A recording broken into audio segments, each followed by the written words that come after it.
Hi guys, I'm going to do the obligatory sound and video check just to make sure everyone can hear me. I think this might be a new live chat that I'm doing. The last one for some reason didn't work, guys, so if any of you can hear me and see me, just give me a thumbs up or say, yeah, I can hear you and see you, and then we can get on with the show.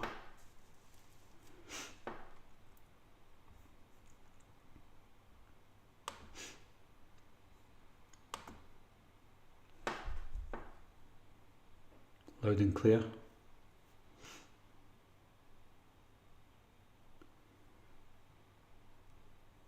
Perfect. Okay, that's enough people to let me know that it's all good. It's all good. Thumbs up all around.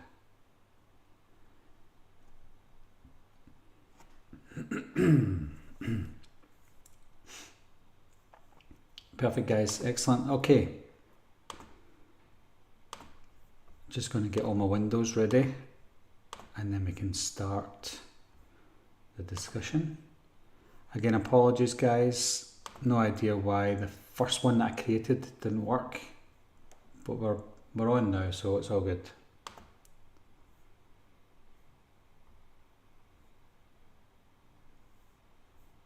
Excellent. Okay. So yeah, as you can see from the title, guys, it's just a live Q&A, nothing specific. It doesn't have to be horror related, but the main topics that we'll talk about today is things like Halloween, of course, Hellraiser.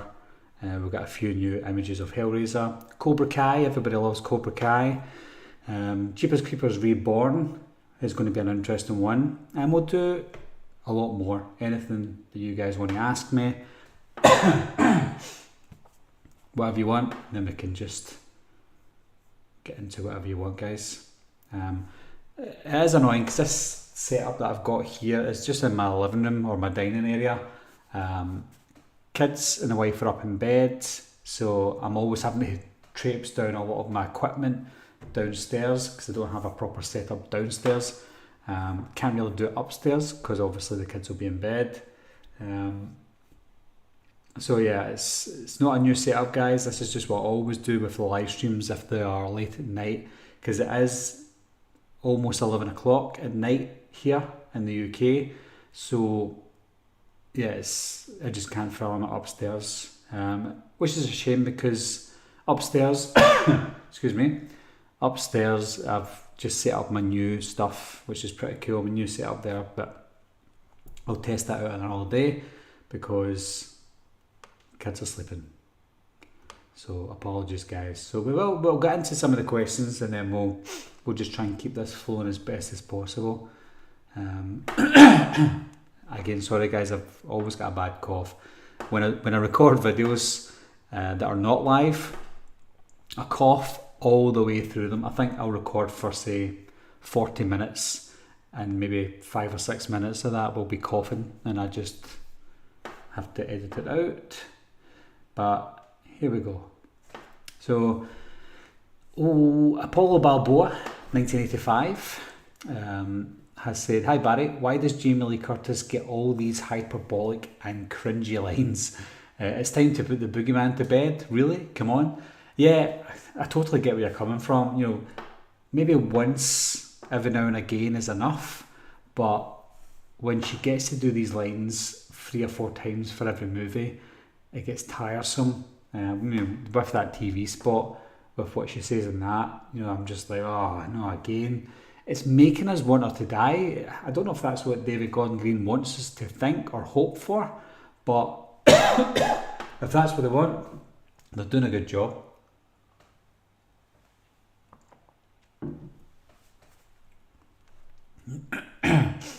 Getting quite a lot of comments here, guys, so again, I'm going to go through the comments as best as I can. Obviously, super chats will take priority. So if any super chats come through, then I'll try and get to you other guys as soon as possible.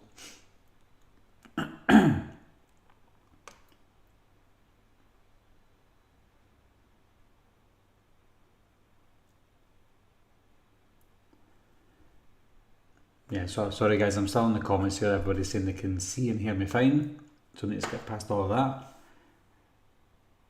I don't know why, every time I come on and do a live chat, I start getting a tickly throat.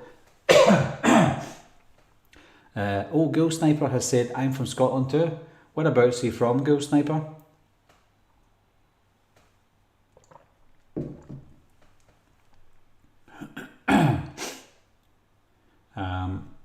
Liam Evans has said, Winnie the Pooh as well. Yeah, I watched the trailer for Winnie the Pooh. Obviously the horror version. Something about that film makes me think that some people made a very cheap movie just for a laugh, and they put a poster out there, and luckily for them it started to go viral. So I think it's probably going to be a terrible film, one that was never meant to be seen by a wider audience, but I'm thinking they're going all in now with the marketing for it because it's getting that traction. So I think it'll be terrible, but good on them for getting that traction. Andy Andy from 31 Hallows Death, he said, how come you changed your setup and room? Like I said, I didn't change it. This is just my dining area because everyone's in bed.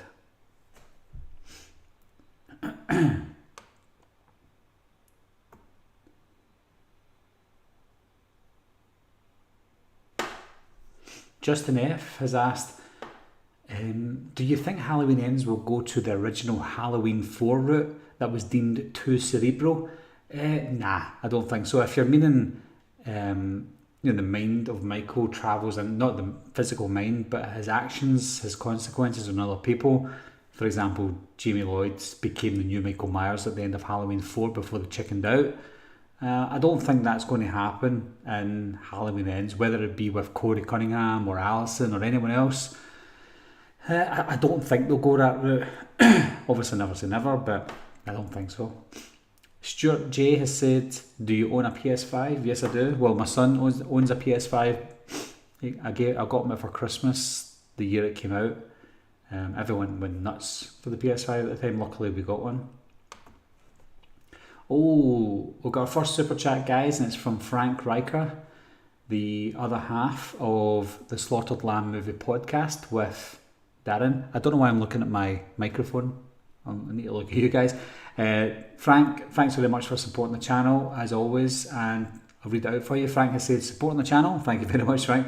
How much do you think from the Ends trailer will be in the movie? Are we reading too much into them? Well, I'll answer your last question first. Yes, I think we are reading too much into everything that we're seeing in the trailer, first of all. I think Blumhouse and Universal are doing it really well this time. I think they are showing us things that A, they think, or they know that we want to see, and B, I think they're showing us things to sway us off. They do say things happen in the movie that we think are not going to happen, but at the same time I think they're showing us things in the trailer that I think might not happen or might not even feature in the final cut of the movie. We obviously saw bits of Halloween 2018 trailer that didn't make it into the movie, as well as Halloween Kills, and the same's got to be said for Halloween Ends, Frank. So yeah, I think we are 100% reading too much into it. I know I'm reading too much into it as well, but I want to give you my thoughts on what I see from the trailer. But yeah, to answer the first question, how much do you think from the Ends trailer will be in the movie? I think about 80%. I think 80% of what we see in this trailer will make it into the film, but the other 20% is either going to be cut scenes or alternative angles to a specific scene. I don't think everything that's in that trailer or the TV spot is going to make it into the movie. But again, Frank, thanks for watching the live stream, and again, thanks for supporting the channel. It means a lot to me.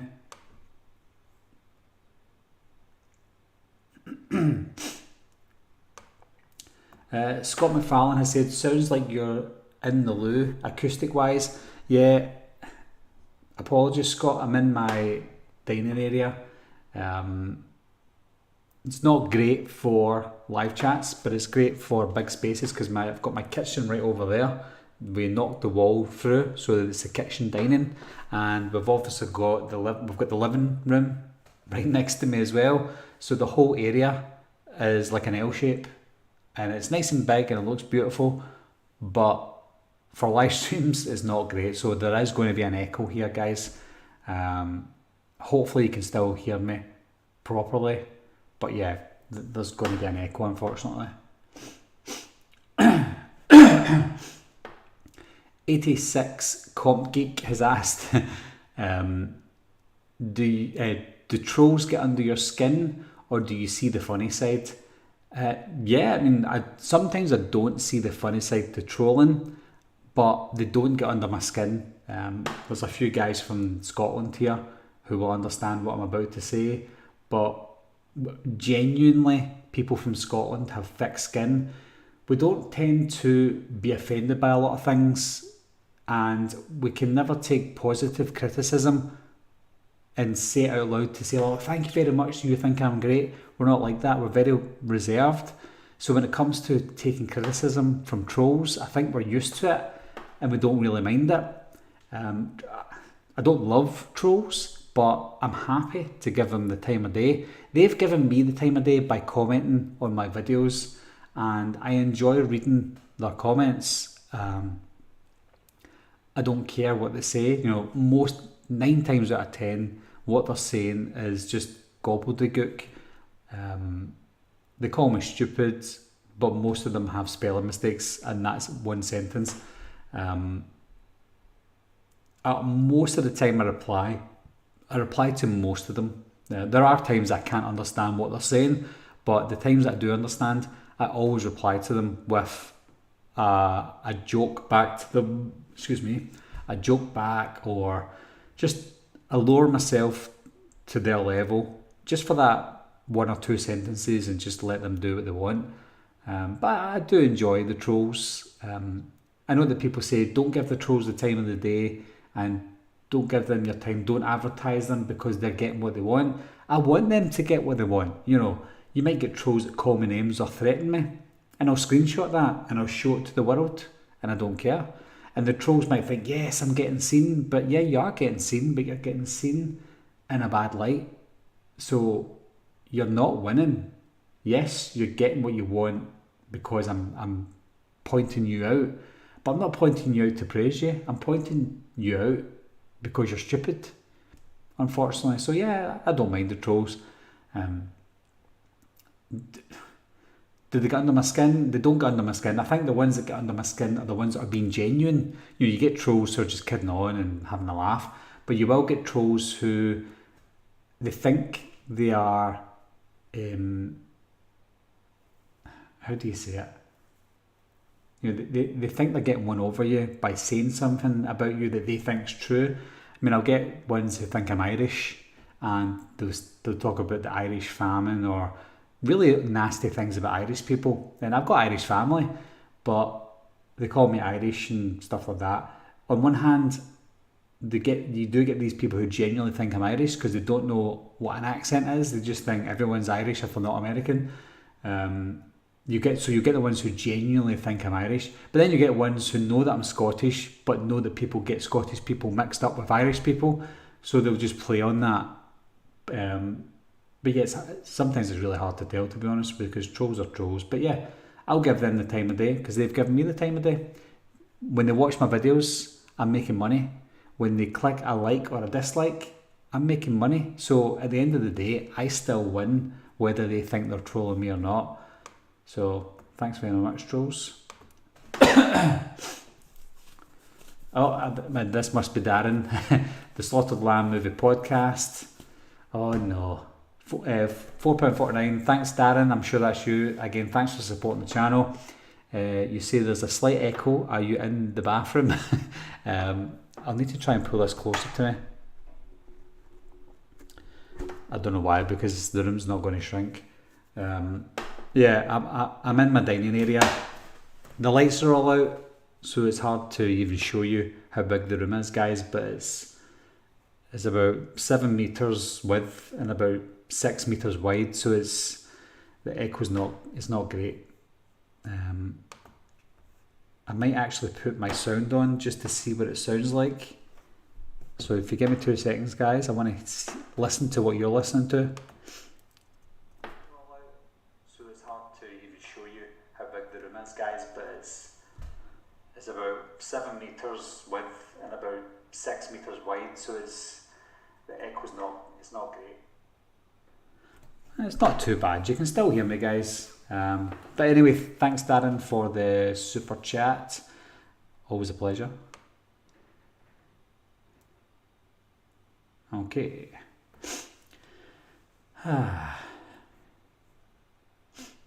So again, hopefully guys you can hear me fine. So yeah, that was, as for the trolls, don't mind the trolls. So if there's any trolls in here just now, welcome, you're making me money. Justin Ritchie has said, the new trilogy is full of bad lines like, this is for Dr. Loomis. Something no real person would say. Yeah, I know, it is annoying because some of the writing, I don't know who's putting these lines in. I think they think we're loving these lines, when in actual fact, we don't love these lines at all. So I think we need less of that. I know it's not a realistic film, it's not supposed to be like Zodiac or anything like that, but at least give us dialogue that we don't have to cringe over.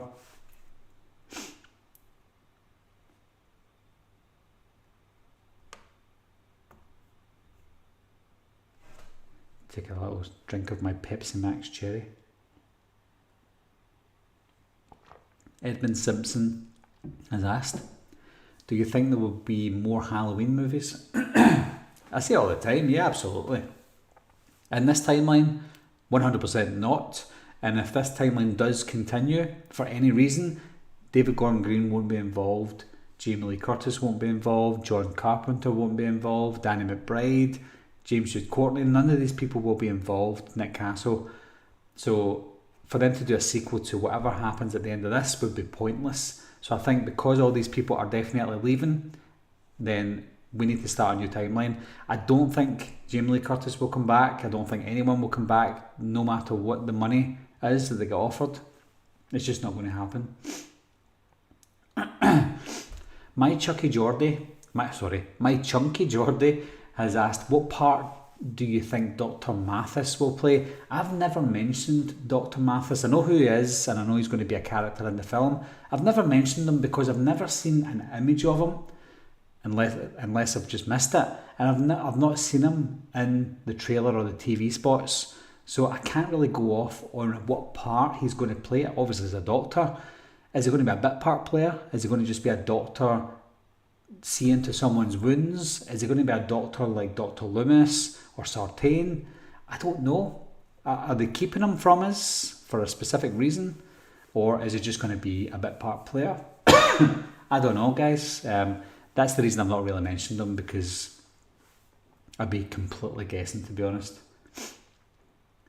Sam Brown has asked, are you looking forward to Terrifier 2? I've not even watched the trailer to Terrifier 2. I thought Terrifier was good. I think they kind of overplayed it a little bit, to be honest.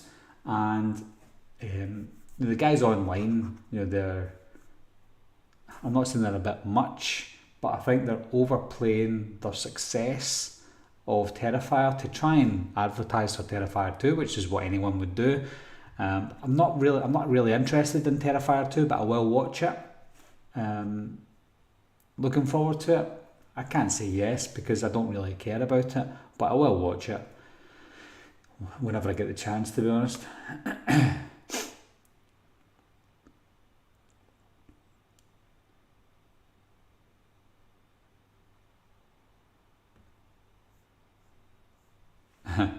Yeah, Liam Evans has said, it looks like the film You're Next, Winnie the Pooh looks like. Yeah, it's got that kind of vibe to it where there's people secluded. I know what you mean by the look of You're Next. Obviously it doesn't look anything like it quality wise, but the masks and stuff is kind of similar to You're Next, but I can guarantee it's going to be nowhere near as good as You're Next.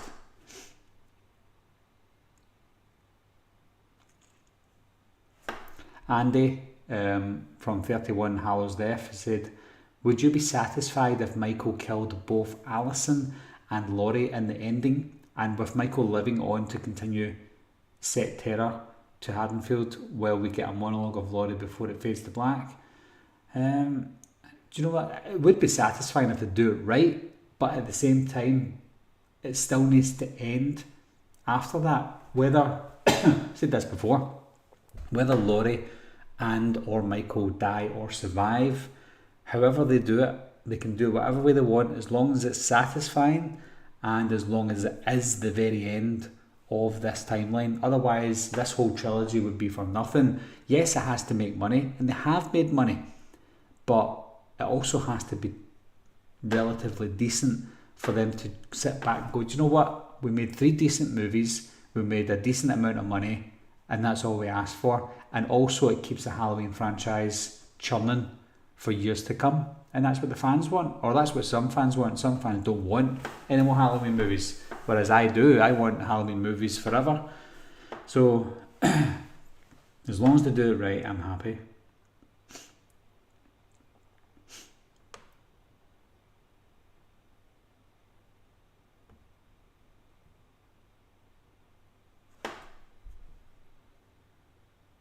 I'm just going through my chats, guys. If I ever go quiet, I'm just trying to catch up. I don't know how far back I am.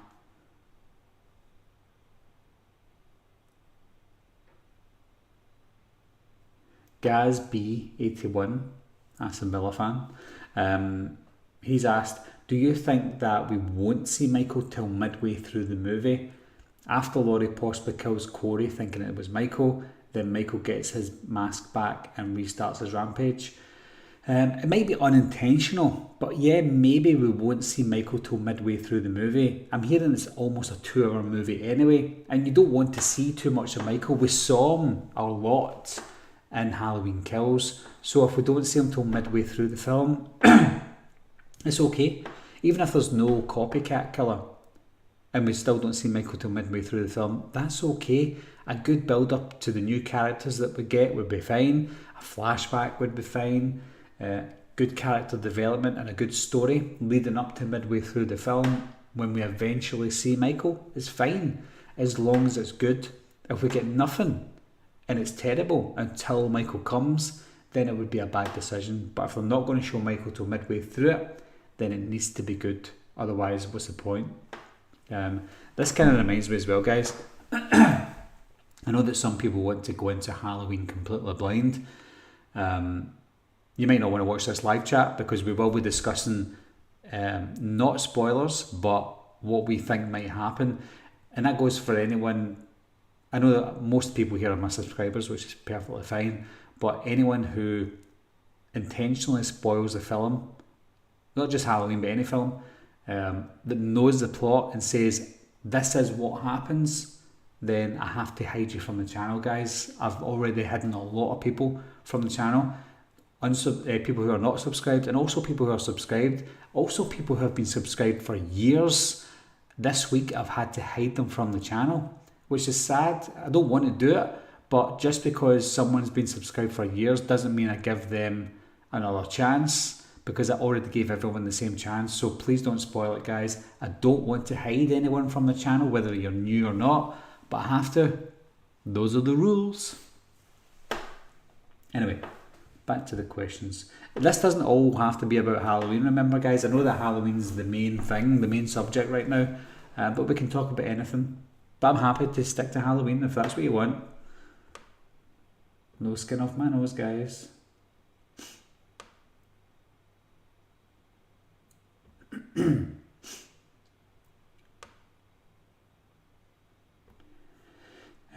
Sally Wagenblatt?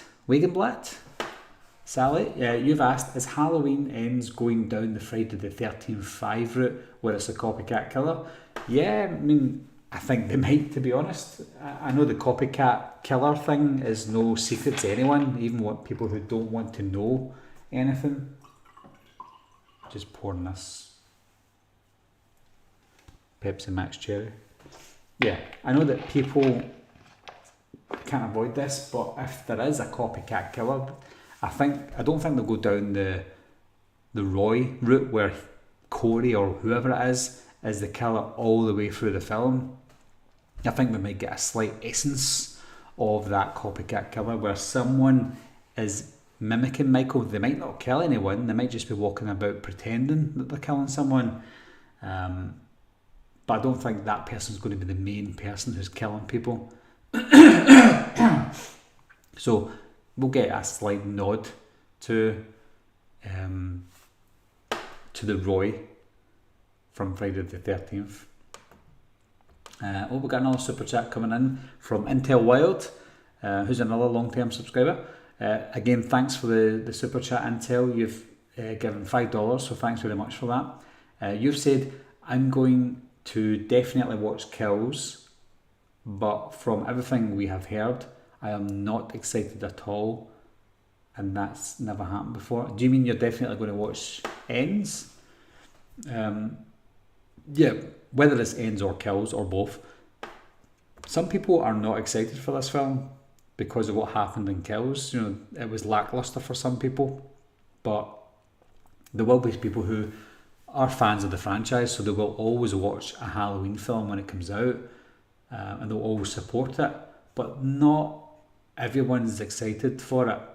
I am excited for it. I'm not as excited for Ends as I was for the 2018 Halloween, because that was a major comeback, whereas this one is a finale, so I'm more excited about Ends than I was Kills, but not as much excitement for Ends as I did for 2018. So it's went up and down and up again for me. But yeah, at least you're still going to watch it.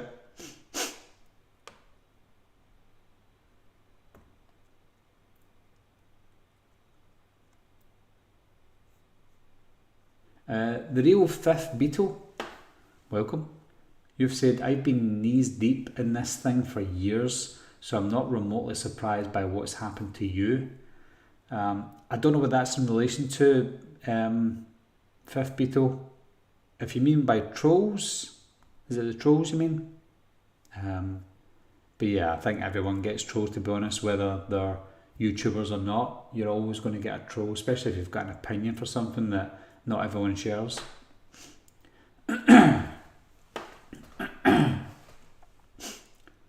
Fentany said, I've had the Irish one plenty of times. I guess you're Scottish, Fentany, or close to Scotland.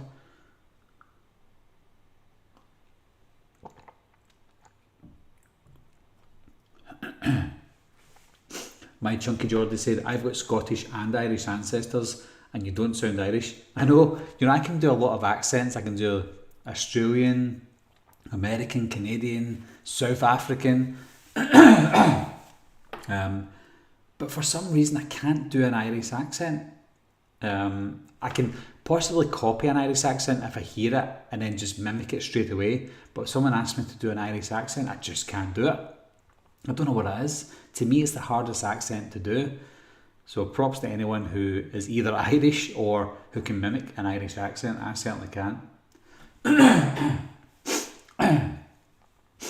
Andy Pandy has asked, are you at For the Love of Horror next month? Who are the top 3 meets for you? I've not booked anyone yet. I'm going to it. I'm going to For the Love of Horror in Manchester, and I know that some of you guys who are in the chat are coming as well, so looking forward to seeing all you guys there if you see me. But I've not booked anyone yet. I'm thinking of, if I'm going to book anyone, it's going to be Danielle Harris and Scout Taylor Compton as a duo. I'll maybe do that. But I know I've got friends who book everyone, and I don't have the time for that or the patience. I'll wait in a couple of lines and that's about it.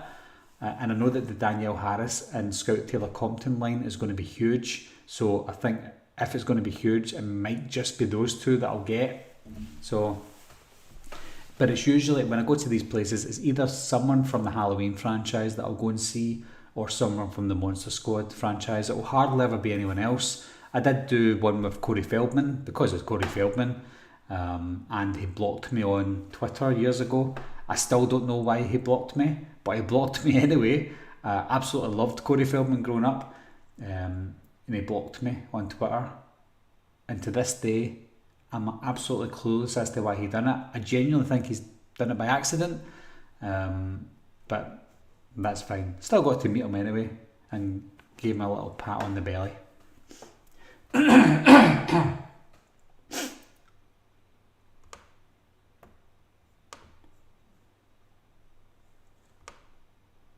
I'm way behind. I know I'm way behind, guys. I'm sorry. Keep the questions coming though. I will answer them as soon as I can. You might not be here for the answer. Hopefully you will be. Yeah, Darren from the Slaughtered Lamb has said the audio is not bad at all. It's just a slight toilet type reverb. You've not heard my toilet.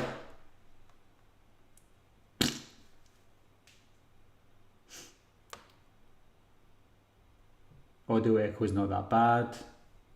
Perfect. I'm guessing this is from when I was talking about 15 minutes ago, guys, so I need to catch up. Ooh, Liam Evans has asked, do you like the I Spit on Your Grave films and the Last House on the Right films? I do like the I like I Spit on Your Grave remake. The original was good for its time, but when you watch it now, it's just bad filmmaking, to be honest. But I do like the remake to I Spit on Your Grave, and the sequels were actually decent for sequels that are straight to video. So yeah, I do like I Spit on Your Grave films. I don't like I Spit on Your Grave Deja Vu, and that's probably the worst one. But the original's good if you can stomach it. But the trilogy of the remake is decent. As for Last House on the Right, I'm sure you mean Last House on the Left, and it's the same goes for that. Wes Craven's Last House on the Left from 1972 was good for its time, but it's more a shock film now, and it's really badly made, whereas the remake had more of a purpose and character development, and I really liked the remake. I'm glad the remake didn't get sequels, because that just wouldn't make sense. I know that I Spit on Your Grave probably didn't make sense for sequels, but The Last House on the Left on its own was a good remake. Cult Creations Dioramas has asked, are they making a new Friday the 13th movie, and if so, what should they do differently the previous remake, or differently to the previous remake? I think they should start from scratch, guys. I've always had, in fact, I was watching Frank, if you're still here, Frank Riker and Darren talking about Friday the 13th. Was it you guys? I'm sure it was you guys.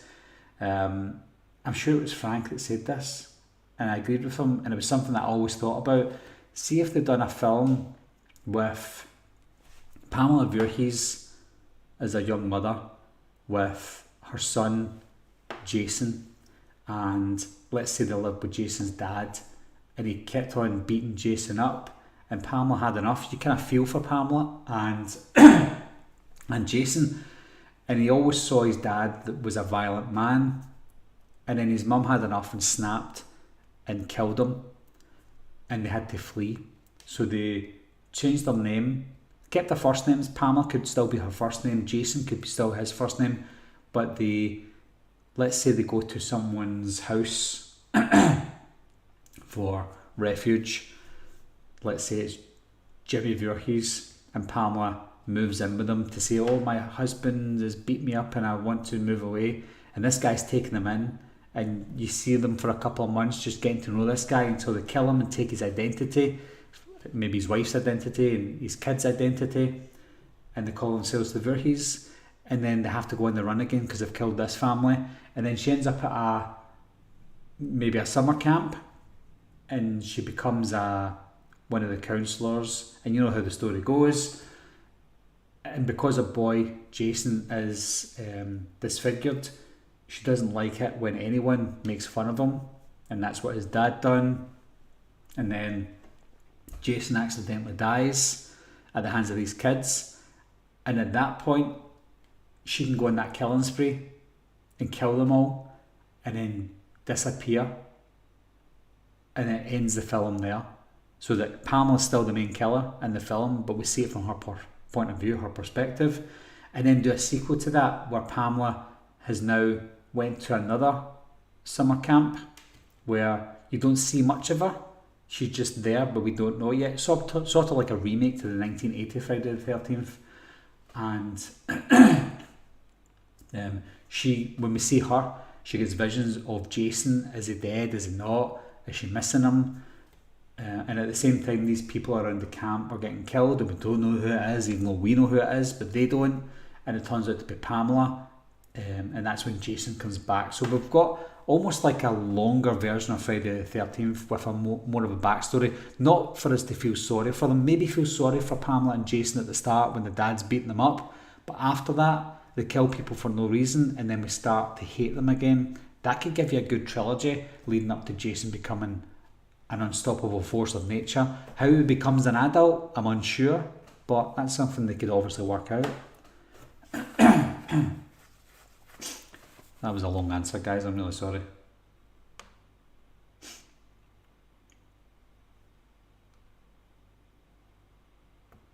Wayne Turner's in Australia. Wayne said it is 8:03 Monday. If it's 8:03 there, that must have been... God, that must have been 19 minutes ago. It's Monday, so you're in Sydney, Australia. Jeez, I need to get a move on, guys. I'm 19 minutes behind.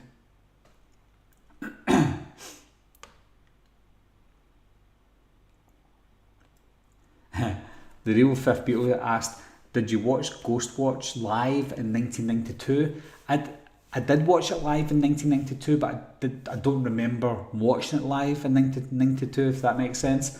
I was out trick-or-treating, and then I came home, and it was on, but I didn't really watch it. I didn't really pay attention to it. My mum liked Parkinson.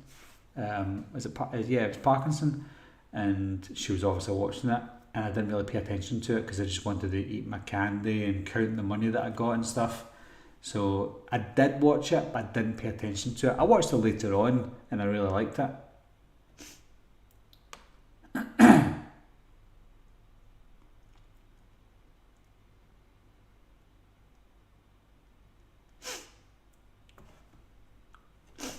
Michael Myers has asked, what's Terrifier? Is that like a fan film? It's not a fan film, Michael, but it's sort of like fan funded, like an Indiegogo film or a Kickstarter kind of film. And it turned out to be a decent film, and it's got a really good, big cult following now, and that's why they're doing Terrifier 2. It's about Art the Clown.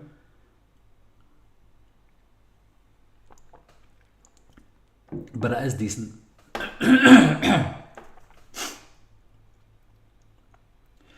Chris Pilmer has asked, what other genres do you like other than horror? I like all genres, guys. I've seen films from all genres. I'm not just interested in horror. I love all types of movies. I even like the romantic ones. I've said this before, one of my favourite movies of all time is Dirty Dancing. And that's not a joke, by the way, Dirty Dancing. I grew up watching Dirty Dancing, watching my mum watch Dirty Dancing. It just gives me really... Not watching my mum dancing dirty, watching my mum watch Dirty Dancing. It just made her happy. And I remember the good times with my family, and just kind of... I actually do remember doing this, looking around and just watching everyone pay attention to a film. And because my mum paid attention to the film so much, I always convinced myself it was a good movie. And I watched it back in the day when it was like movies like Back to the Future, Batteries Not Included, The Goonies, Explorers, Terminator. All these types of films are all lumped under one umbrella for me, and Dirty Dancing is one of them. And it's a romantic movie. So yeah, all genres for me, because that's what I grew up on.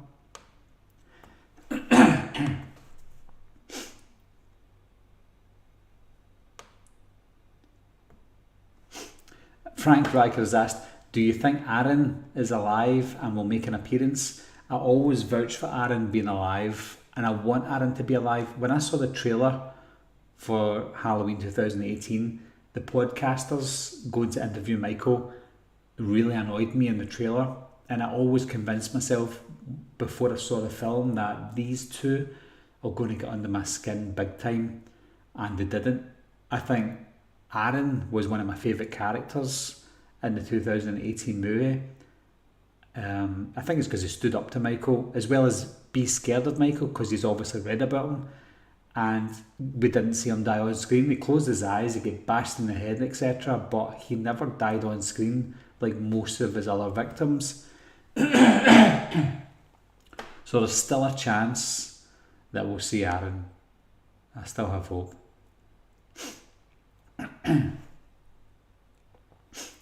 Ghoul Sniper has asked my Halloween ranking, worst to best.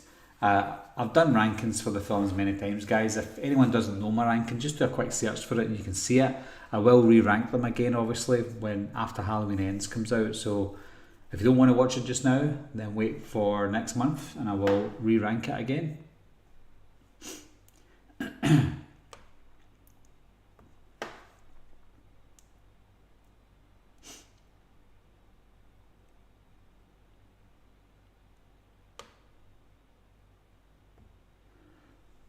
Vanderhoff66FU has said, hello Barry, H2O rules.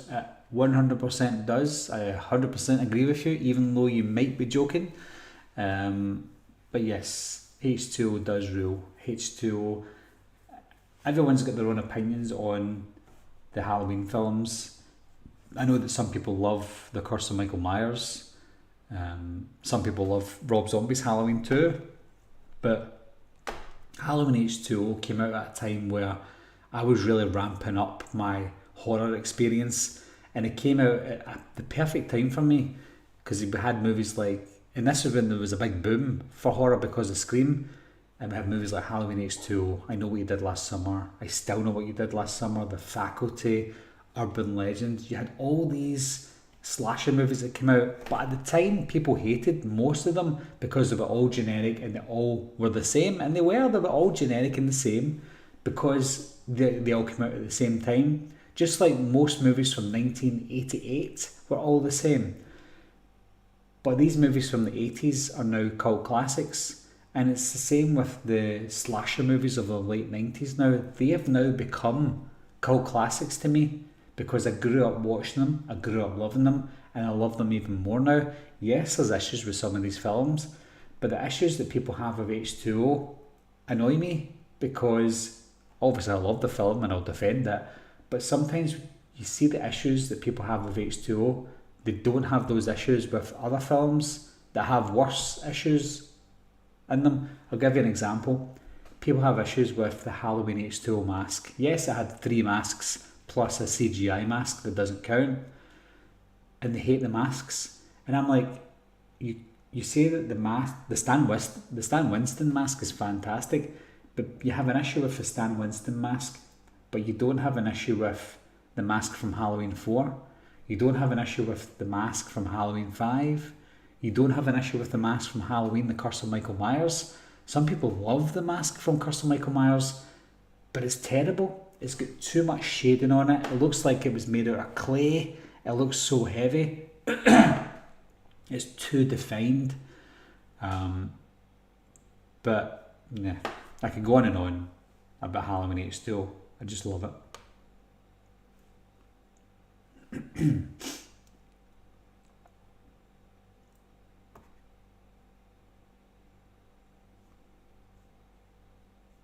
Blah, blah, blah, blah. I'm reading some of these comments, guys, and I don't know if you guys are talking to each other. I've got a comment from Connor, ex-Connor X. You've said, wow, have you been spoilt much, do you think? I don't know what that means, so I don't know if you're maybe talking to someone else. Sorry, Connor.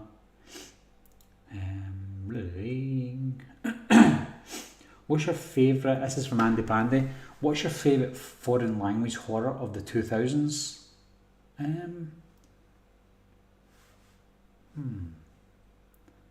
It's got to be I'm going to say High Tension.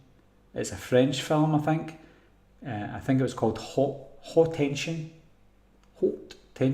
in France. It's called Switchblade Romance in the UK. That was a pretty solid foreign horror with a nice twist in it. But yeah, that's the only one that comes to my mind right now. That was really good.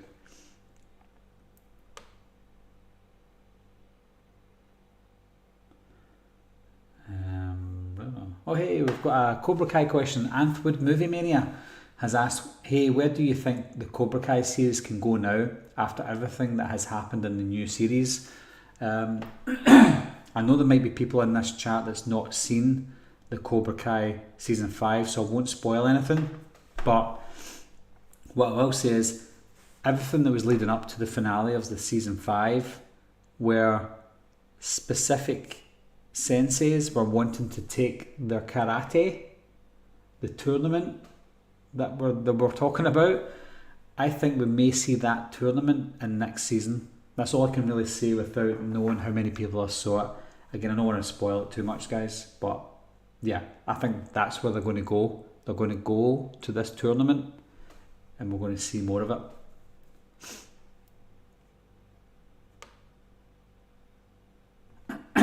Justin Ritchie, you've asked, what are your thoughts on the 2 other actors to have played Pinhead that weren't Doug Bradley?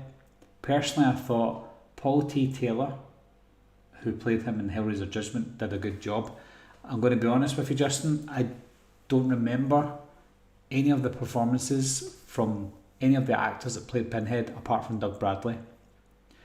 The first Hellraiser was decent and the rest of them were awful. I'm going to watch them all again though. I'll try my best to watch them all. I don't like most of them and I probably fast forwarded a lot or turned them off or didn't pay attention to them. So I only know Doug Bradley as Hellraiser and obviously Jamie Clayton now. So I couldn't tell you, Justin, but I will watch them because I'm going to have to eventually. So yeah. Michael Myers has said, leave Daniel San alone. It's actually Daniel San. S-O-N. Daniel San.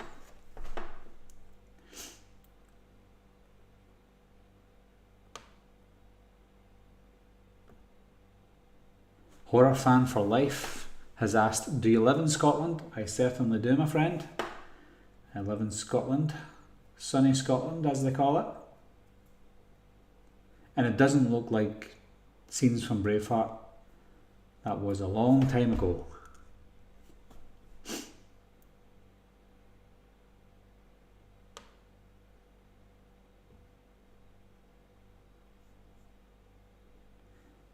Scott McFarlane has asked, what homages, I can never say homage because it's more of an American term, I call it a tribute, but what homages or reference scenes do you think we'll get from 7 to 8 this time? Example, the hedge scene, etc. Knowing the writers of this film, we will get tributes to the original or other films in the franchise.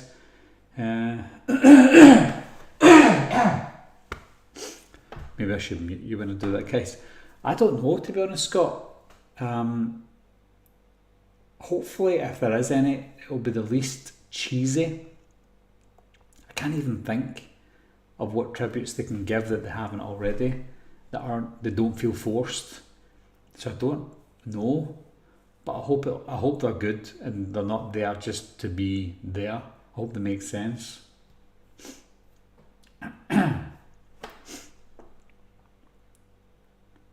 Gatsby81 has asked, what do you think of the Wrong Turn film series? The reboot or retelling of the story was a shambles.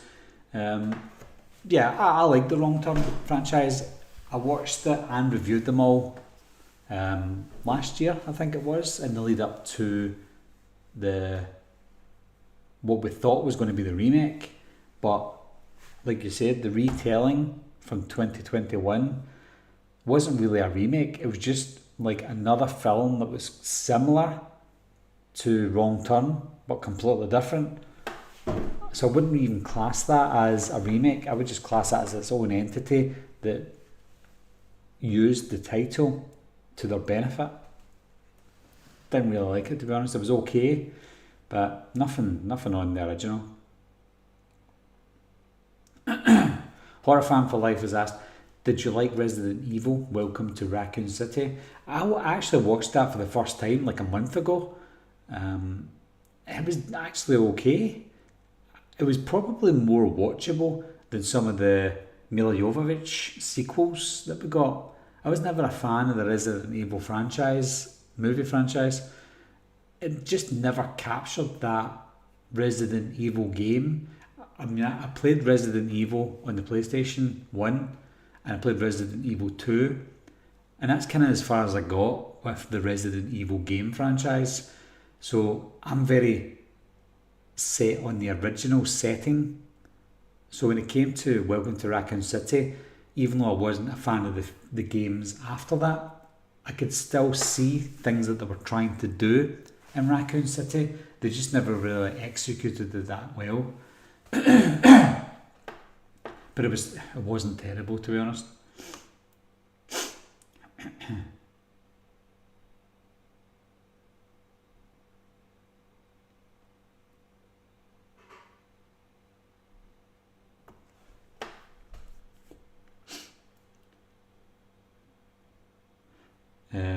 Michael Myers has said Wes Craven's best films were The Hills Have Eyes and The Last House on the Left.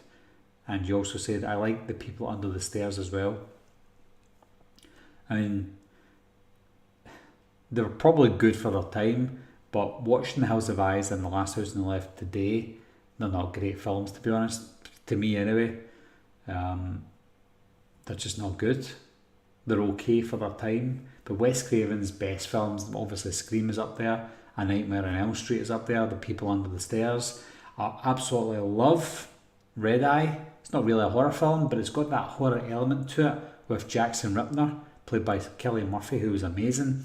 Red Eye is very underrated, but Wes Craven makes mostly good films.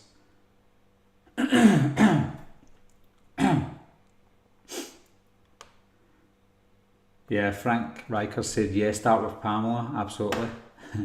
I'm sure it was you, Frank, that was talking about Pamela being your story. What chat would that have been, though, that you've done that on? Because I'm sure the last video I watched of you guys was Halloween H2O. I don't know.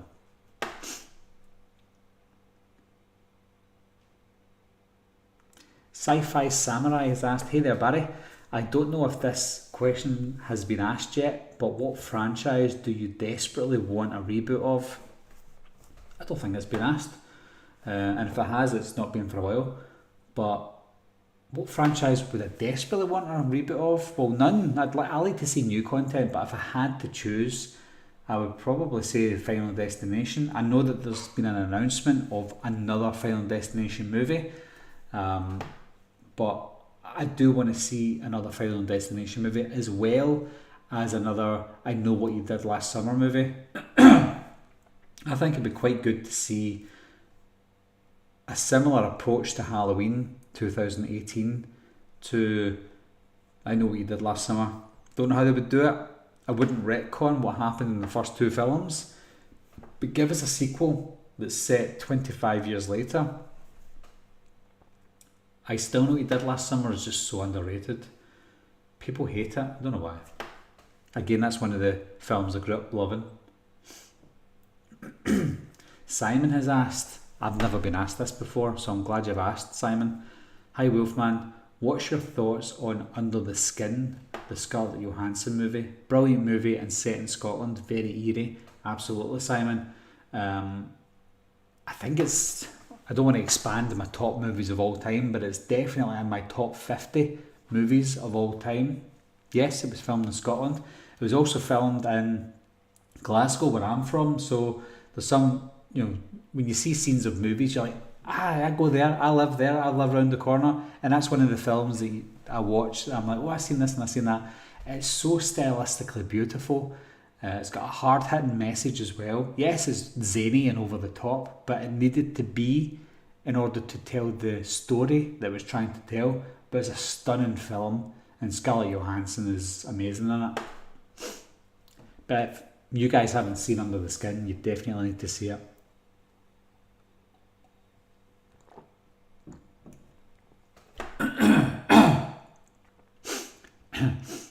Oh, Gaz B watched Fall after I recommended it. Yeah, I'm glad you liked it, Gaz. Fall was a really good film. I hate heights. I'm not scared of heights because I've been up on my roof and stuff, but it's just something about films where you go up so high and there's that chance you can fall off. It's scary.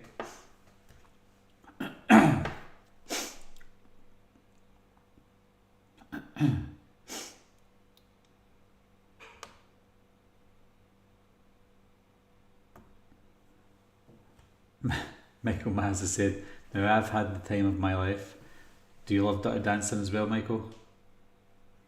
David Irwin, you love The Explorers? Yep. Great film.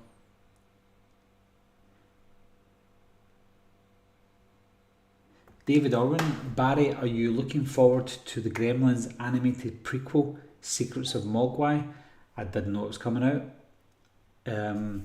I loved the Gremlins when I was younger, and I really like Gremlins too. I don't know why they're doing an animated prequel, that just sounds silly. It seems like they're too afraid to do a sequel or a prequel live action feature film. That's what it seems like to me. Nobody puts baby in the corner.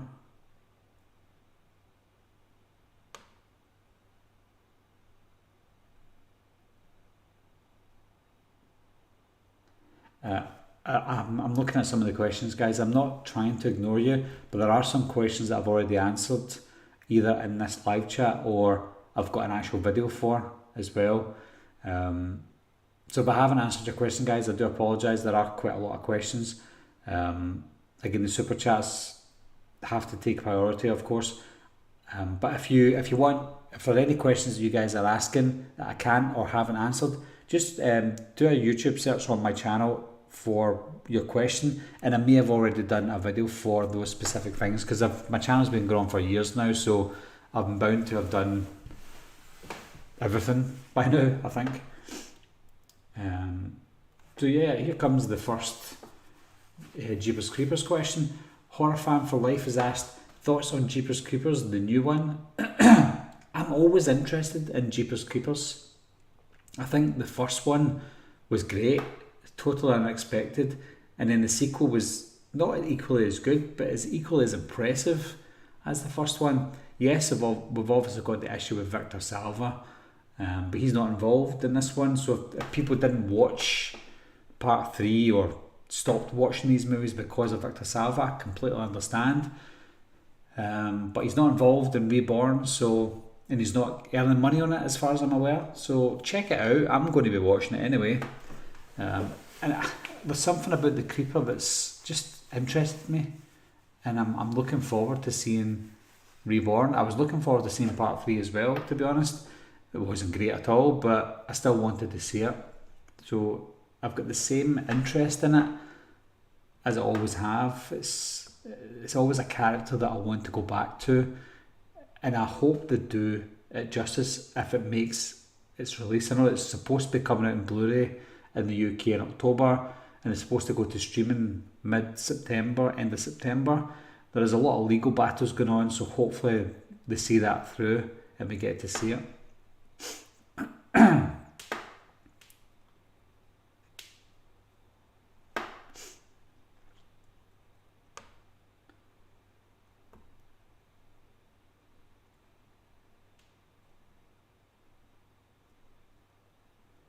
Hoddle and Waddle has said, are you speaking about Jeepers Creepers Reborn? Yeah, absolutely. So if you've got any questions or you want to talk about it, absolutely, yeah, we can talk about Jeepers Creepers. It doesn't have to just be Reborn, you can talk about anything.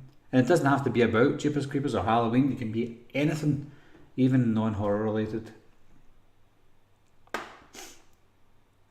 Chris Pilmer has said H2O is probably my favourite Halloween. First Halloween I saw at the flicks, great time to be alive, Scream, I know we did last summer, Urban Legend, etc.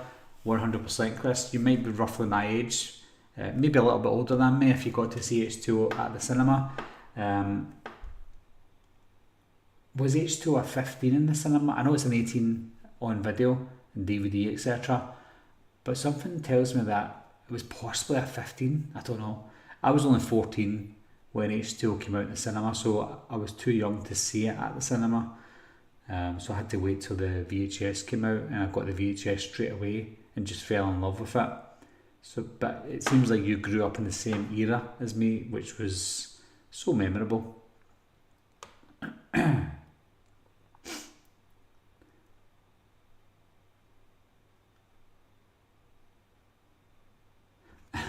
Horror Fan for Life has said, what if they bring back Thorn and Halloween Ends. Well, that would be the death again of the Halloween franchise, so let's hope that doesn't happen.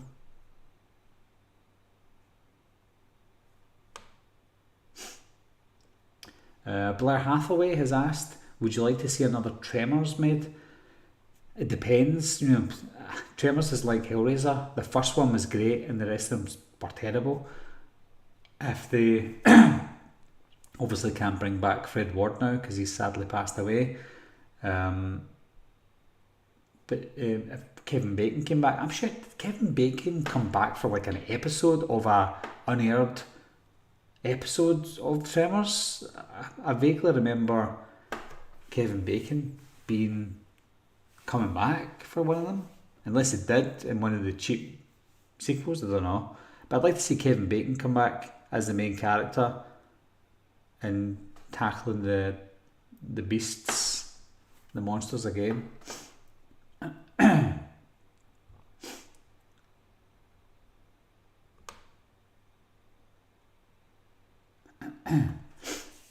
Oh, Matt Fatchy's in the house, in the town, I was going to say.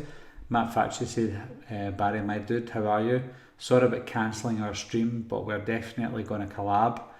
Tut tut tut. Matt and I were going to do a live chat together about an hour ago, and he cancelled on me. Unbelievable. I'm only joking. But yeah, we'll definitely collab soon. But I took the time. My wife and kids are away to bed, so I thought to myself, do you know what? I might as well do a live chat myself while my stuff's down here anyway, so it's happening. Callum said the runtime for Ends is 1 hour 52 minutes. Yeah. So hopefully we'll get enough in the film, that much, that even if Michael does come into it halfway through it, it will still be enough. Justin Ritchie said, Under the Skin is a masterpiece. It is. It's a fantastic film. And Scott McFarlane agrees. Love Under the Skin. Unique movie, unique atmosphere. It is indeed. Hoddle and Waddle, what's Under the Skin about? It's hard to explain, but it's about an alien. This is just the basics. It's about an alien who comes to Scotland and disguises itself as a prostitute and kills people. That's all you need to know.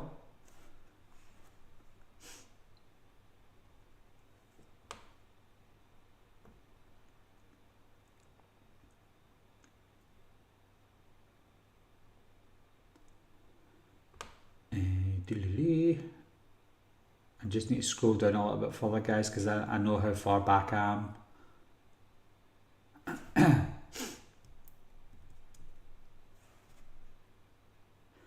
Sam Covington has asked, if you could encounter any version of Michael Myers, which version would you want to see and face off against? It would have to be Michael Myers from Halloween 2. Rick Rosenthal's Michael Myers, because it was played by Dick Warlock, who walked like a robot, so I could just walk away from him, to be honest. So that would be the one.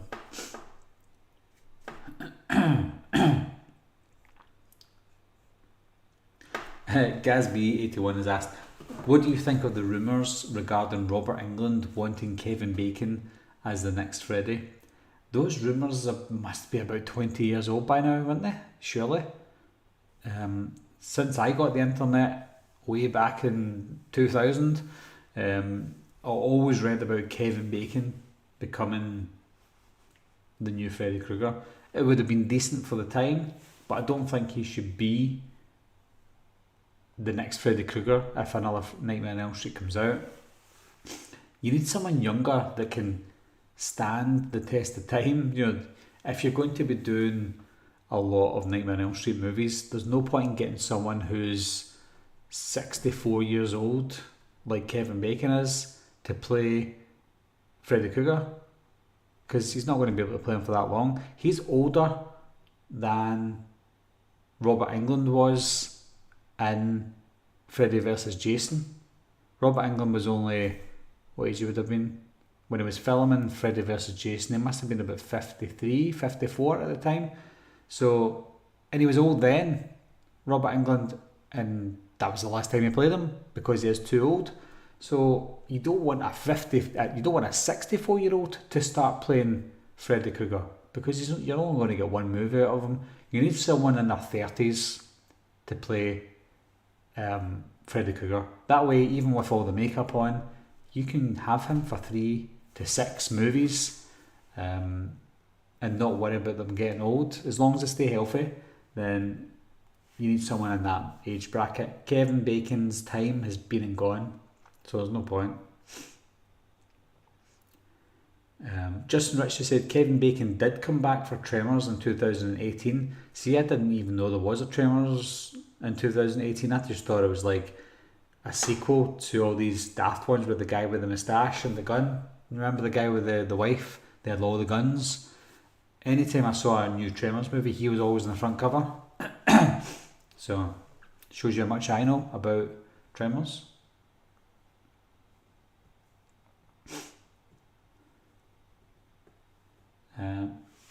Scott McFarlane said,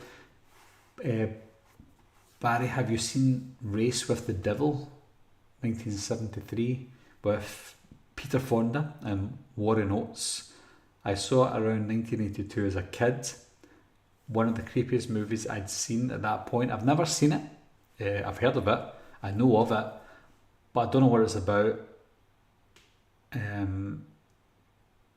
It probably won't have the same effect on me as it did to you because you watched it in 1982.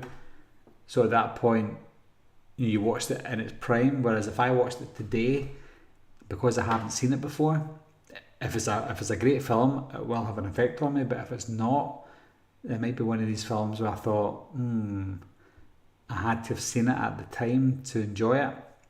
You get films like that all the time. I'm not saying that's what that movie is going to be like, but sometimes films just come and go and you can't go back to them if you've not seen them.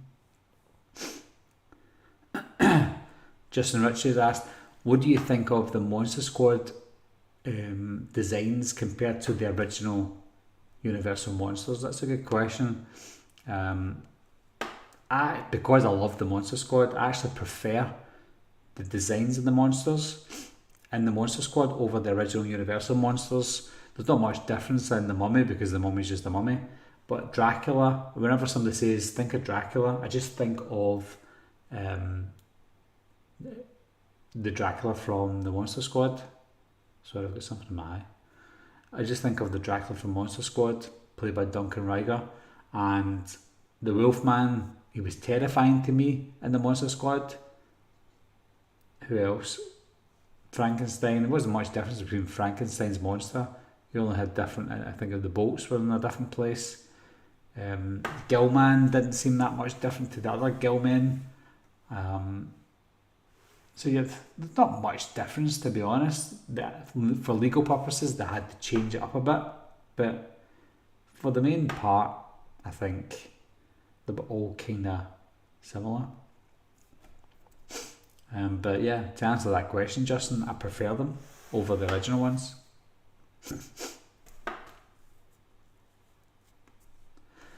Golden Boy has asked, hi Barry, if Nick Castle had played Michael Myers with the 7 to 8 mask in Halloween 4, 5 and 6, would they be better movies?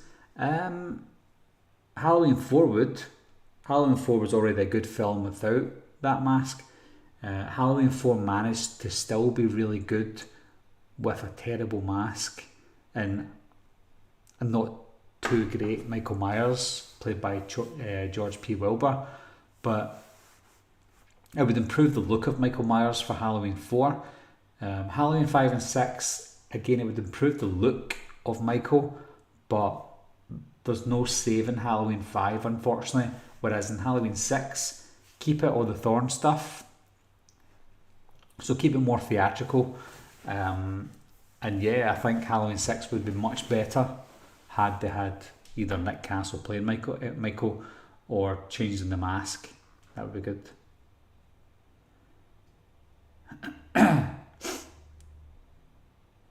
David Urban has said, I'd love Robert Nepper to play Freddy. I loved him as Teabag in Prison Break. Yeah, I think when I first watched Prison Break, I thought he would be an amazing Freddy Krueger. He just got that kind of look and disgusting feel about him. But again, Robert Knepper's another actor who's probably around about the same age as Kevin Bacon. I'm sure Kevin Bacon was born in 58, and I'm sure Robert Knepper was born in 57. No, was he born in 59? He might have been born in 59. I don't want to check, but he's born between 57 and 59, I believe. For those of you who don't know, guys, I've got a thing about actors' years of birth, not their dates of birth, just the year they were born. When I discovered IMDb, I would search all the actors and actresses, and I would always see the year they were born, and it would just kind of stick in my mind. So I would always get my friends, and my friends would know this as well, and they would all gather round and say, okay, we're going to say to Barry an actor or an actress, and he's going to tell us the year they were born. And 9 times out of 10, I get it like that. It was always a fun game, especially when we had a drink in us.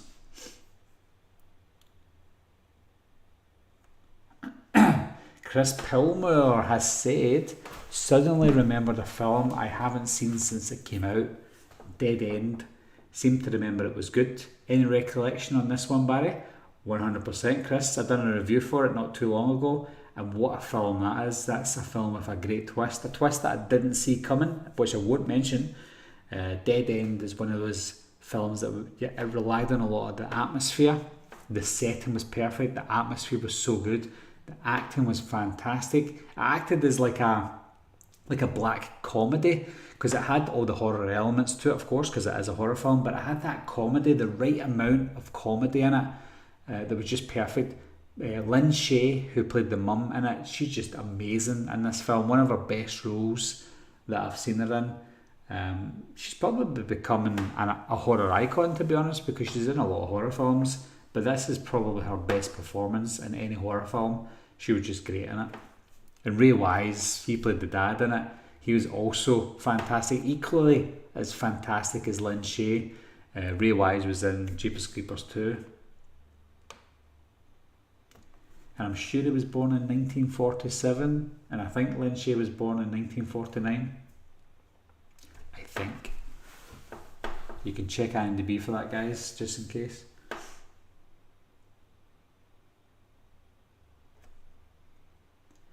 Dino Reviews is in the house. Welcome, Dino. Dino has said, I'd honestly prefer doing something different with the Nightmare franchise. Maybe a new Dream Demon. Explore the dream world more. It could still be set in the same world, but with a new villain. See, I think that could work if it was like a Netflix show. Sorry, I'm just going to move my seat. I think that would work more as a Netflix show. But I think it would still fall flat in its face without Freddy Krueger, to be honest, because you can't really have a Nightmare on Elm Street without Freddy Krueger. It's like having Halloween without Michael Myers. If you're going to have a Nightmare on Elm Street movie or TV show, people will be wanting to watch it for those characters. And without them, it'd almost be like cheating the consumer if you didn't have them in it, even though they might be expecting them not to see them. But if you're going to advertise a Nightmare on Elm Street and you tell the audience there's not going to be Freddy Krueger in it, they'll all go, okay, that's fine. We'll obviously see Freddy. And then if we don't see Freddy, even though we're told we're not going to see Freddy, we'll still be disappointed because we had that inkling in our minds that we were going to see him. And if we don't, we'll be disappointed. So I like your idea, Dino. I just don't think the majority of the audience would be grabbed by that or want to watch that. I would watch it because I love Halloween Season of the Witch, but some people just wouldn't take to it.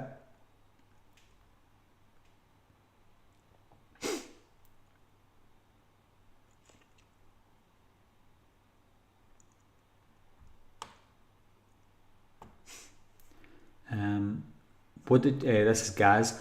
What did you think of the Hannibal series with Mads Mikkelsen? Not seen an episode of it.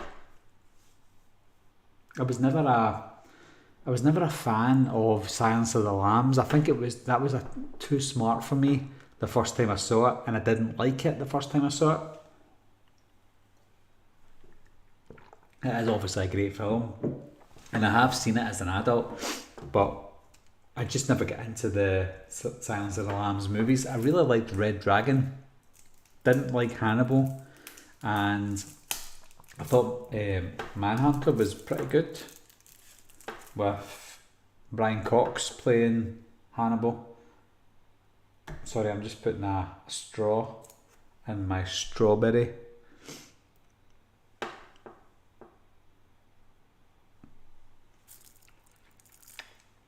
So because of my lack of interest in that series, I just never got into a Hannibal show. I did hear it's good, but it still never was a show that I wanted to get into.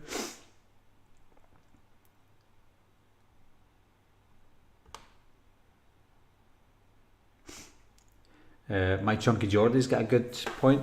He said Bill Skarsgård would make a great Freddy, and I loved the actor who played Jason in the 2009 reprise his role. Huh? So yeah, well, Derek Mears, who played Jason in 2009 remake. Alright, okay, so you would like to see that Jason reprise his role in another Jason film, right? Okay. But yeah, Bill Skarsgård he would make a really good Freddy Krueger. And again, he's young enough to play Freddy for years to come. Maybe some people would just see his face as being synonymous with Pennywise now, though. That may be a problem for some people. But if he was playing Freddy Krueger, then I wouldn't have any problem with that.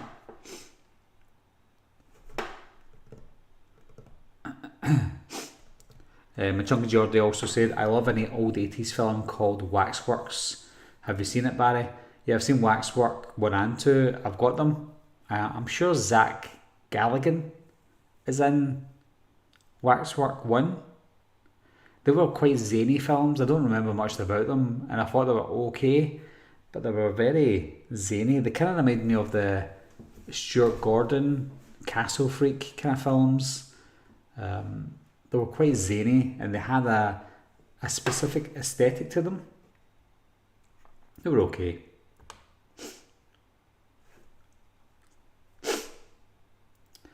David Irwin likes Powder by Victor Salva. I've never seen Powder before. The 1995 Disney film. After Victor Salva came out of jail, Disney were the first company to employ him to direct a film, and he directed Powder, and I'm sure Jeff Goldblum was in that. I've never seen it though.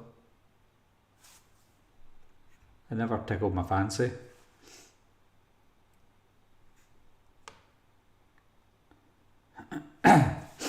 Scott McFarlane said, how about a Halloween 78 prequel series on Netflix exploring the Myers family and concluding on the very night of Michael killing Judith? You know, I always had an idea, Scott, that we would have a film, not a show, a film about Michael, but we don't know it's Michael Myers. We would have a film about a dysfunctional family, a mother, her teenage daughter, the husband, and a young son. But it could be one of these films where we just don't know the names of the family. We just know they're there, and they just have a dysfunctional life.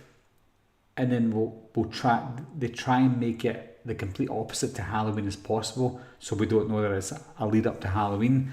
And then at the end of the film, the mum and dad go out for a night out. We see their point of view going to a party or whatever, and it cuts back to the little brother who's just hanging about, following his sister about, and he ends up killing her. And then at the end of the film, we see that mask come off, like we saw it at the first in Halloween, and that's the end of the film. And then the audience not knowing there's a lead up to Halloween until the last second of that film, it would blow me away. But because I've got that idea now, it probably wouldn't blow me away. But something like that would be pretty good.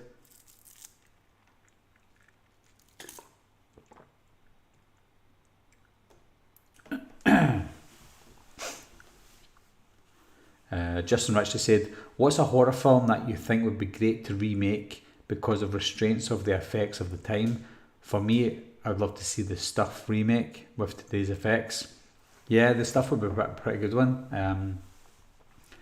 Because it's obviously it would have been too hard to try and do something bigger back in the day. The Blob, maybe. I know we got the Blob remake in the 80s, 1988, but I'd like to see the Blob remade again with the effects of today. That'd be pretty cool.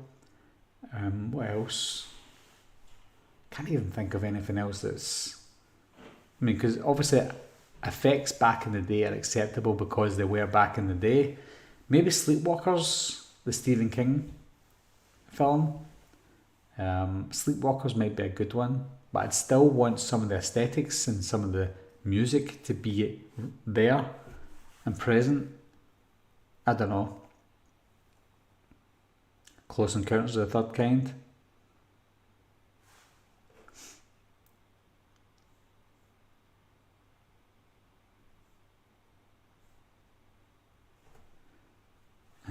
Let's see. Oh, that's a good shout, Wayne. Wayne Turner said Ben Mendelsohn, a fellow Aussie, would make an awesome Freddy Krueger. Agreed. Yeah, and he's not... Well, he is getting there. I think he was born in 1969. He's born in the late 60s anyway. He would make a decent Freddy Krueger, and if I'm only planning on doing maybe 3, a trilogy, then he would probably be the perfect age for Freddy Krueger. He is obviously almost the same age as, or round about the same age as Robert Englund was in Freddy vs Jason. But if you're going to do a trilogy, say, in close succession, then I think Ben Mendelsohn could quite just make it in my eyes. Good actor as well.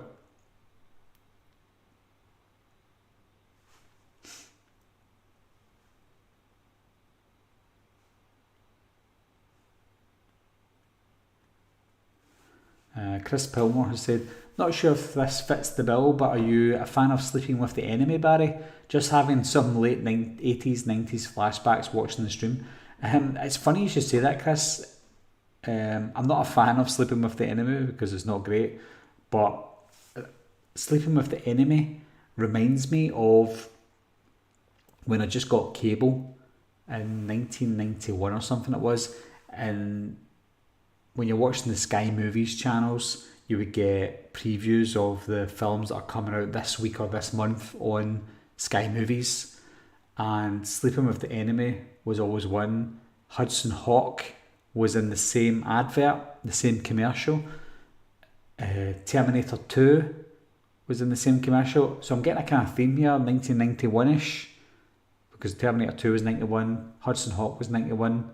Don't know if Sleeping with the Enemy was 91, so it must have been about 1992. I was watching these adverts and Sleeping with the Enemy was one of them. That just brought back flashbacks as well there.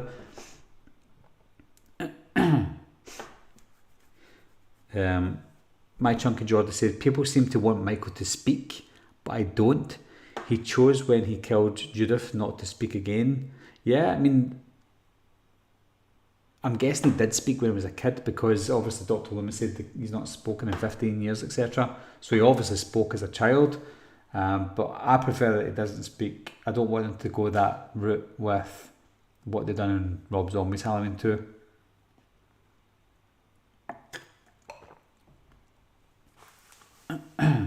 Oh, that's a good one. When we're talking about a remake of horror films with the effects, Wayne Turner said he'd like to see a remake of The Fly, and a remake of Society as well. Society would probably not get made today. That would be quite hard to do. But The Fly would be great to see.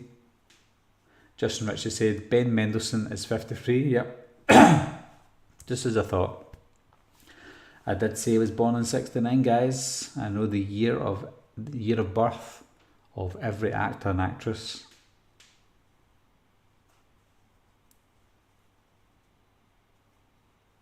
Patrick Bergin is awesome in Sleeping with the Enemy. What's the one with... Is Sleeping with the Enemy the one with Julia Roberts? Why do I think Tom Selleck was in that? Maybe I've got it mixed up, but I know it was Sleeping with the Enemy that I saw the trailer for in that little commercial thing I was talking about. I just always thought it was Julia Roberts and Tom Selleck.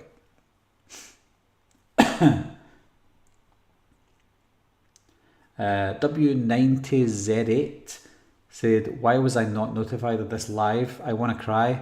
I'm still here just now. Any questions you want to ask, then please ask away. Some people say that they don't get a notification that my live streams are happening. So I don't know if it's got anything to do with your notifications. So even though you're a subscriber, you still need to click that notification bell, guys, so that you get all the notifications of my, whether it be live streams or videos. So make sure they're on.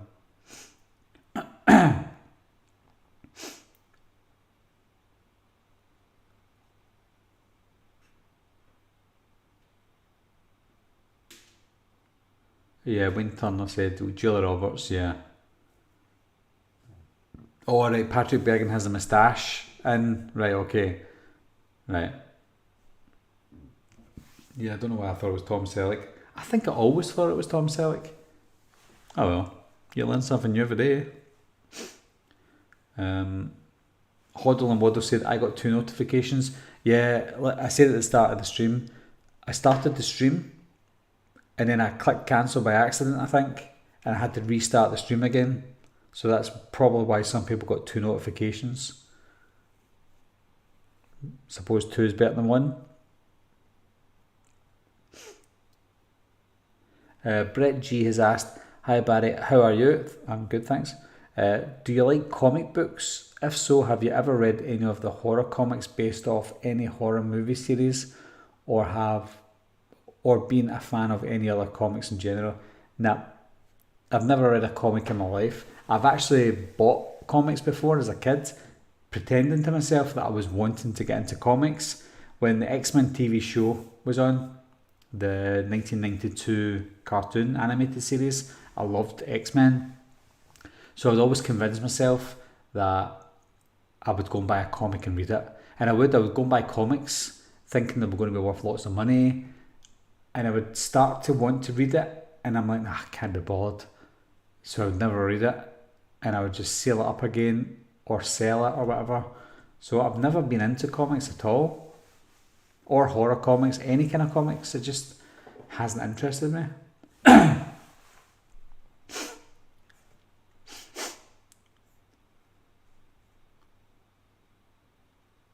Yeah, Patrick Bergin's stash is not as cool as Tom Atkins though.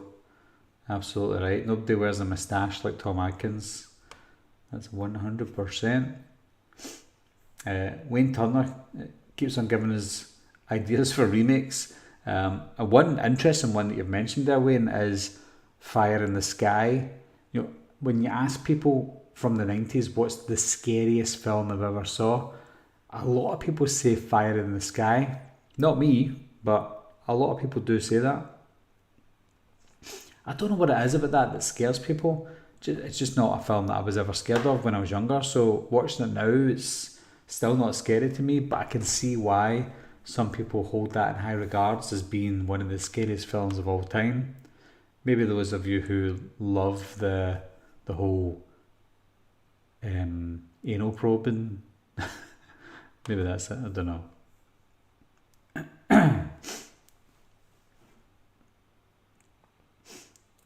Daniel W said, I did get to see Scream on the big screen for the 25th anniversary. The first Halloween I saw on the big screen was 2018 and there's nothing like it. Yeah, I didn't get to see Scream at the cinema either. I was only 13 when that came out. But, like you, I went to see the 25th anniversary of Scream, and at the showing for the 25th anniversary we got to see the trailer for Scream 5 or Scream 2022, and we saw it there before it came out. In fact, it came out the same day as the trailer did online. So I decided not to watch the trailer online. I wanted to watch the trailer in the cinema before Scream, the original, and I did, and I loved the trailer in the cinema, and I loved Scream at the cinema. The first Halloween I ever saw at the cinema was unfortunately Rob Zombie's Halloween. It was good, but I would have preferred it to be a better one. I could have went to see Resurrection at the cinema because I was 19 when that came out. 18, sorry. Coming up from 19. But I decided not to go and see it because of the bad reviews it got. So I waited for the DVD. And I liked it. I thought it was decent at the time. It wasn't nothing special. But I think it's because it wasn't a patch on H2O. I just wasn't that interested in it, to be honest. But the first one I saw was Rob Zombie's Halloween. Then I saw Rob Zombie's Halloween 2 at the cinema, and I've obviously seen the other Halloween ones, the latest ones. But I also saw the 78 movie at the cinema for the 40th anniversary, which was very special.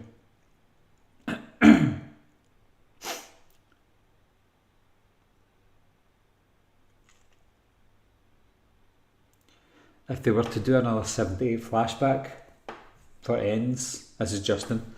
If they were to do another 78 flashback for Ends, who would you cast as 78 Laurie? I think because Laurie is still acting, Jamie Lee Curtis, I think they would just CGI her face. I think they would do a Star Wars like they've done with Carrie Fisher, and just give us Jamie Lee Curtis playing a younger Laurie Strode. And I think they've got the money for it. They've done a young Johnny Lawrence in Cobra Kai season 5, just for 5 seconds or so, but they had the money for it. Wouldn't cost that much. So I think Jamie Lee Curtis would play Laurie Strode.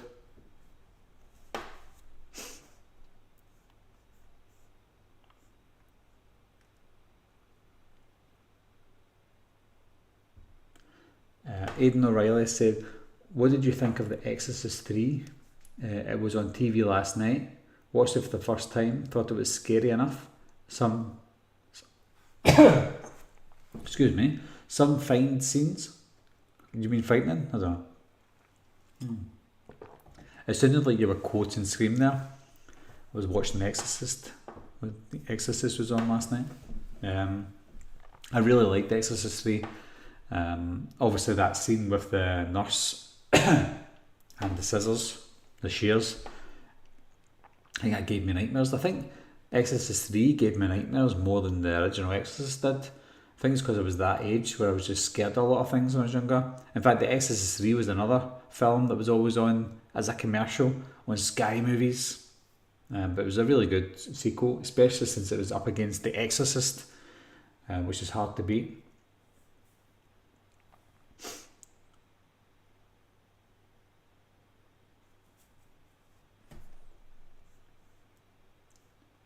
David Irwin said, I like the Maniac Cop movies, they're due a reboot.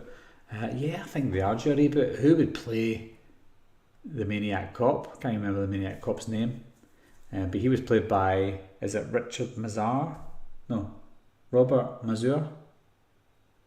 Let me know who that guy's name is again, guys. It's either Robert Mazur or Robert Mazur or Richard Mazur. He died, sadly. But who could play the Maniac Cop? Who's got a big jaw? Doesn't have to be someone with a big jaw. They could always put prosthetics on whoever's acting.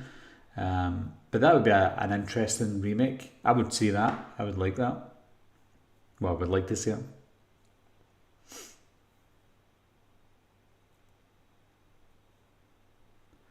Justin Rich said, a while back Jamie Lee Curtis did post a photo with her face covered in dots for some form of visual effects, so it might be possible it could be Halloween related. It actually could be. She's not really doing much else, unless it was for Everything Everywhere All at Once. I know that they had to do a lot of CGI in that for certain things. Maybe it was for that, I don't know, but oh no, she's in another film that was based on a game. I'm going to have to search for that because she done a lot of visual effects for a film that's coming out, and it's a movie based on a game. Jamie Lee Curtis, the good old IMDb. She She is in Borderlands, that's it. She's in a film called Borderlands, which is obviously a game as well, and they've done a lot of CGI for that. So it could be for that, or it could definitely be for Halloween. Never rule that out.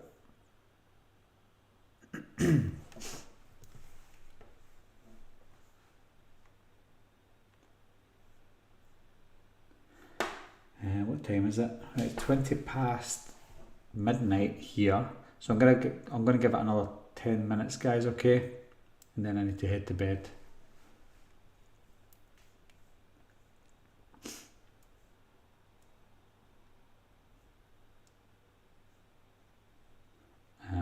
David Urban said the Crow remake would be good, and Highlander is being dragged out of development hell.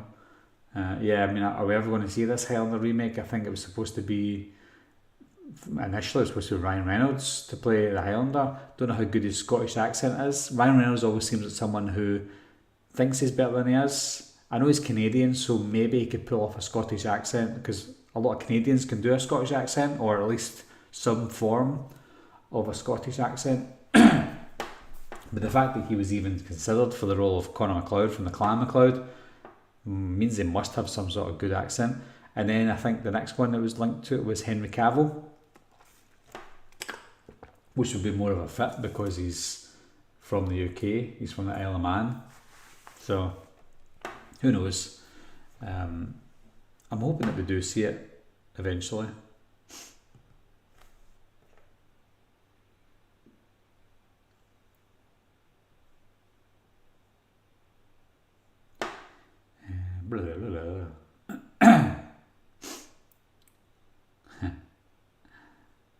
Wayne said Clancy Brown or Dave Bautista as the Maniac Cop.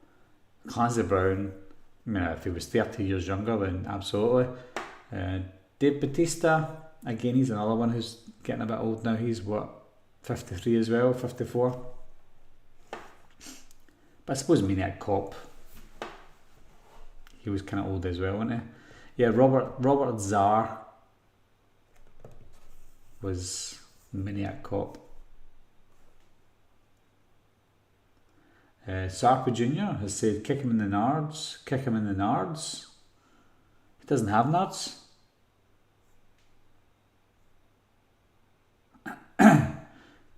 Daniel W. asked, favourite terrible horror movie?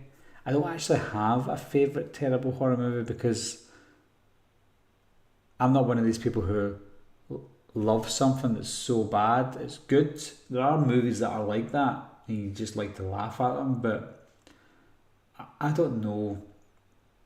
There's movies that I consider so bad that are good, are actually good to me. I would say ones that come off the top of my head are movies like The Return of the Living Dead. The Return of the Living Dead Part 2 is considered terrible, but I absolutely love that movie. I don't know why people hate it, but I absolutely love it.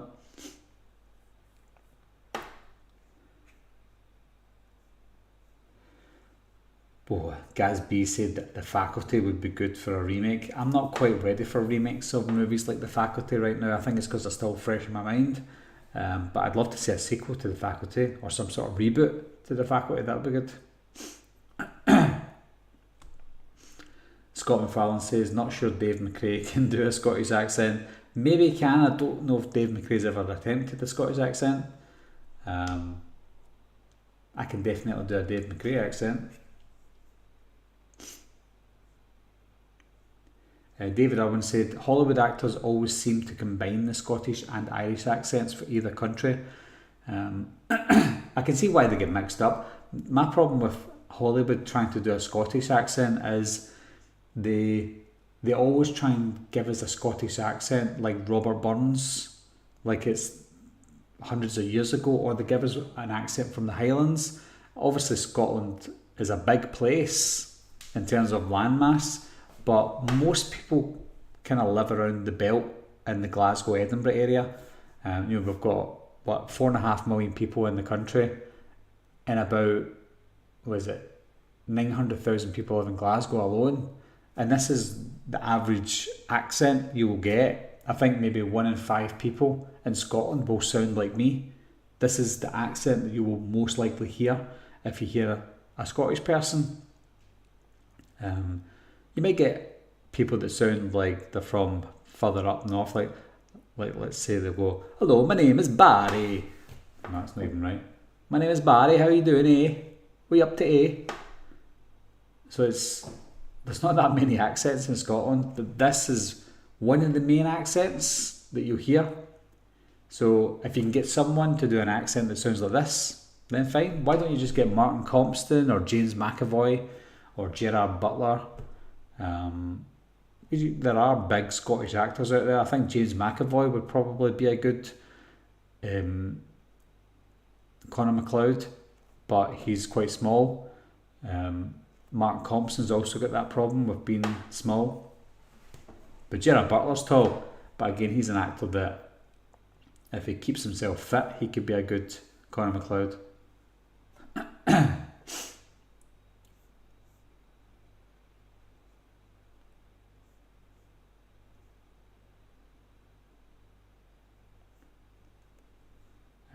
Sebastian says, "Hey Wolfman." Hey Sebastian, welcome to the chat. I am leaving in about 5 minutes, so at least you've made it. That's the main thing. Hoddle and Waddle said, "How many accents are there in Scotland?" I don't know. I mean, main accents, you'd be looking at maybe 3 or 4. And when I say that, there's people from all over that sound the same to me. People from Edinburgh sound like people from Dundee to me. People from Falkirk sound like people from Stirling. People from Aberdeen sound like people from Inverness. You get the kind of northern accent, northern Scottish accent. You get the Central Belt accent, like in Glasgow, Paisley, Clydebank and stuff. And then you get the south of Scotland accent that sounds a little bit more English, but still Scottish. But you get 3, 4, maybe 5 accents, to be honest. But most of the time, Hollywood actors put on that kind of northern Scottish accent. I'm not saying it's wrong, but there's way less people living up there. So, yeah. I like my juice box. This is called a carton of milk, but you call it a juice box.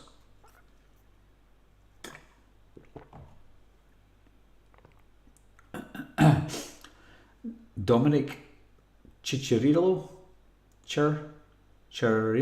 Dominic Ciccirillo has said, "Sylvester Stallone has a great Scottish accent." I've never heard Sylvester Stallone doing a Scottish accent. I'll need to check that out. Not saying that you're lying, but I just can't imagine Sylvester Stallone with a good Scottish accent.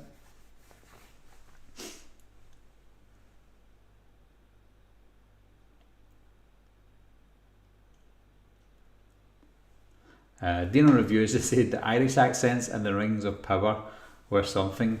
I've not seen the Rings of Power yet, but I can only imagine what they're trying to make them like.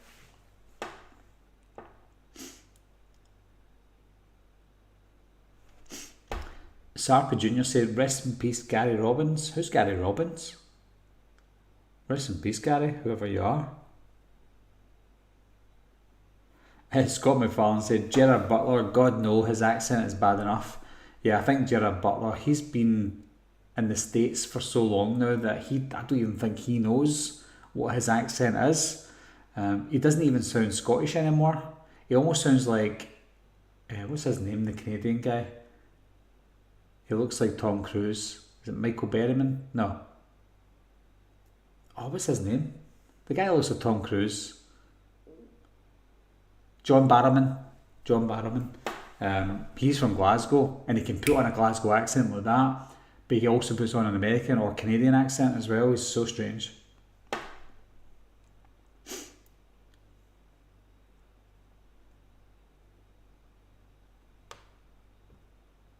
Sarpa Jr. said Sawtooth from Wrong Turn died. Was that recently? Is Sawtooth the one that's in Urban Legend? He plays a janitor in Urban Legend. I'll tell you. Gary Robbins.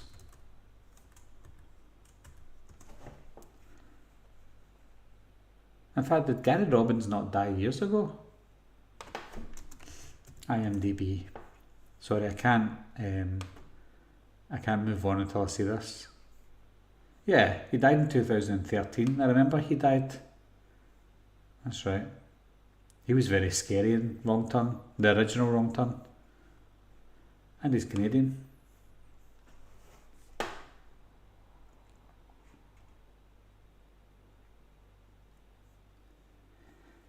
Right, that's me guys, I think. That's how long's the stream been going on for? Getting tired as well. Yeah, it's been a long-ish stream. We've been streaming for an hour and 45 minutes.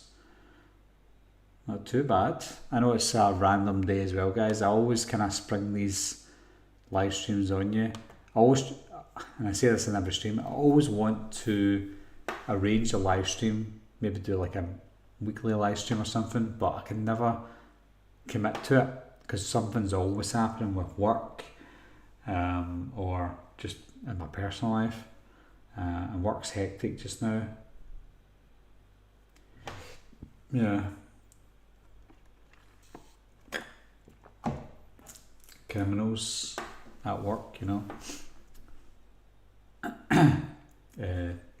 Yeah, David Dobbins says Michael Berryman and Tom Cruise. I know it's just a slip of the tongue, but funny as that guy's from Hills of Eyes. Absolutely, yeah. I don't know why I said Michael Berryman, but yeah, John Barrowman, that's what I meant. But do you think John Barrowman looks like Tom Cruise, guys?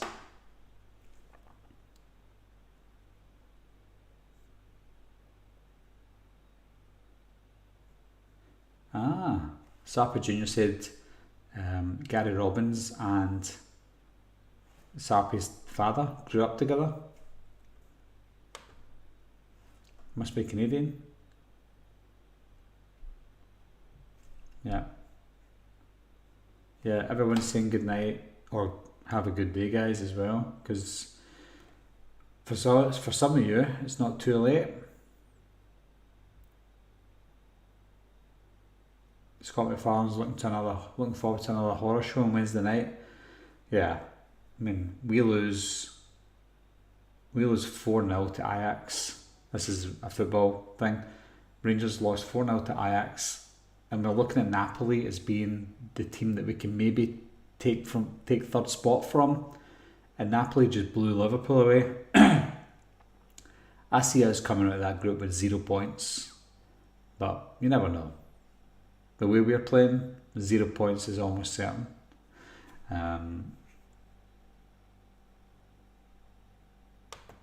But yeah, that's me, guys. So thanks everyone for staying with me all the way through this. I know that I can be a little bit monotone now and again, and it's mostly because my live chats are usually at night and when I get a little bit tired. But I try my best to get these live chats in here, guys, because I know that some people prefer live chats because I like to communicate with people live. But yeah, it was fun getting a live stream in there now and again. Anyway, I won't waste too much more of your time, guys. I hope you all have a good night, a good day, and stay safe, if we still say that, and have a good night and a good day. Bye bye.